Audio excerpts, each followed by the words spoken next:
This right here is how we know that we are getting to them and that they are becoming very afraid. My story of the week, an Up with Chris Hayes exclusive. Speaker Boehner's lobbying buddies are proposing a hit job on Occupy Wall Street.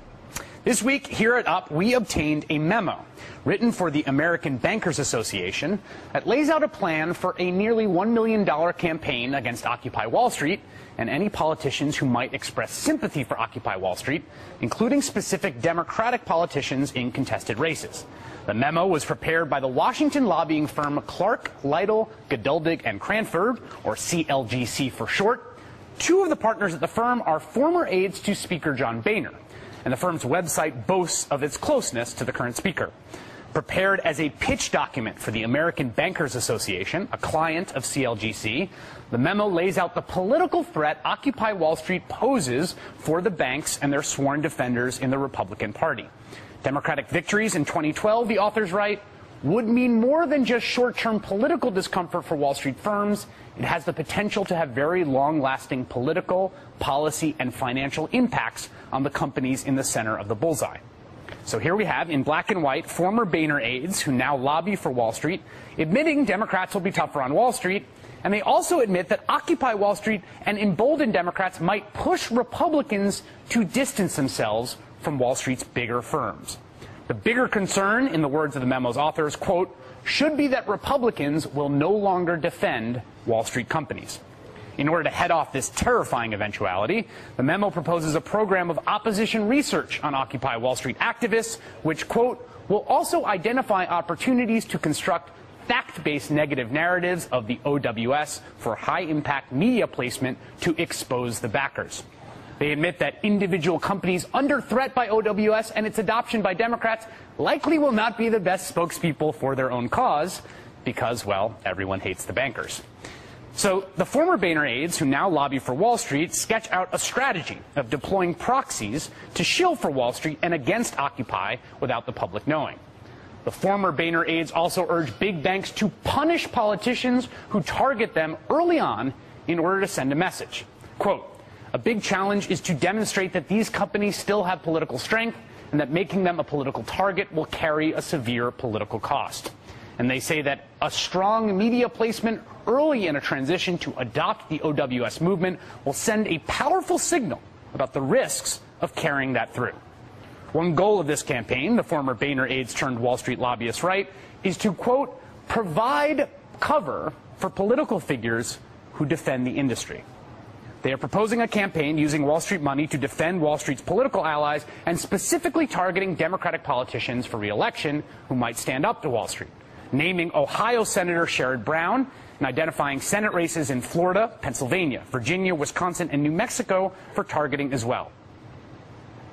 It was always clear that if Occupy Wall Street began to have some success, it would precipitate a massive backlash from the powers that be. And now we've seen this week, as I said, the empire strike back. We placed a call to Clark, Lytle, Geduldig, and Cranford to ask them about the memo, and they did not respond.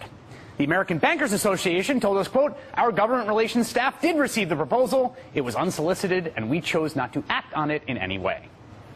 Nevertheless, what's contained in this short memo are all of the most craven, corrupt, and insidious forces of the status quo coming together to squash Occupy. In fact, the document represents just about everything wrong with America in 4 short pages.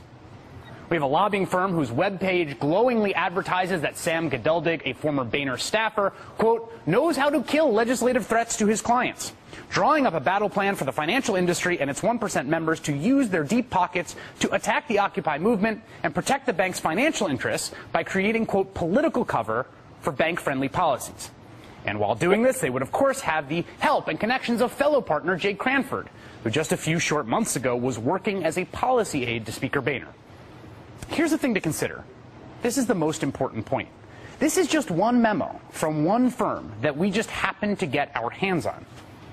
Think for a moment of how many similar documents are floating around out there, how much money and power is being amassed to make sure that Occupy Wall Street is just a brief fad, a quirky cultural moment we'll all vaguely recall years hence. That's if the 1% get their way. Now this shouldn't be all that surprising. This really shouldn't be surprising if you watched that vid that I'd put up, a week and a half ago with Jack Abramoff, talking about how lobbyists operate in Washington, D.C., wherein other people were interviewed in that clip, people that he had held influence and sway over, including not only senators and Congress people, but their aides. So seeing that this Boehner aide is all tied up into this really is of no surprise to me whatsoever. So yeah, just a little ditty from that memo. Here's one little part. Targeted social media monitoring. The transparency of social media platforms offers an excellent opportunity to anticipate future O.W.S. tactics and messaging, as well as identify extreme language and ideas that put its most ardent supporters at odds with mainstream Americans. Apparently, the 1% are mainstream Americans. These platforms may not be a place where engaging O.W.S. supporters directly could be successful, but with sophisticated monitoring and analytical tactics, it could provide exceptional political intelligence. Deliverable. We will conduct and report on an audit of most active social media platforms used by O.W.S. with the identification of trends in their engagement. This audit will offer analysis of those trends and identify effective reporting tools to develop an actionable intelligence that could be rapidly acted on when a campaign becomes fully operational.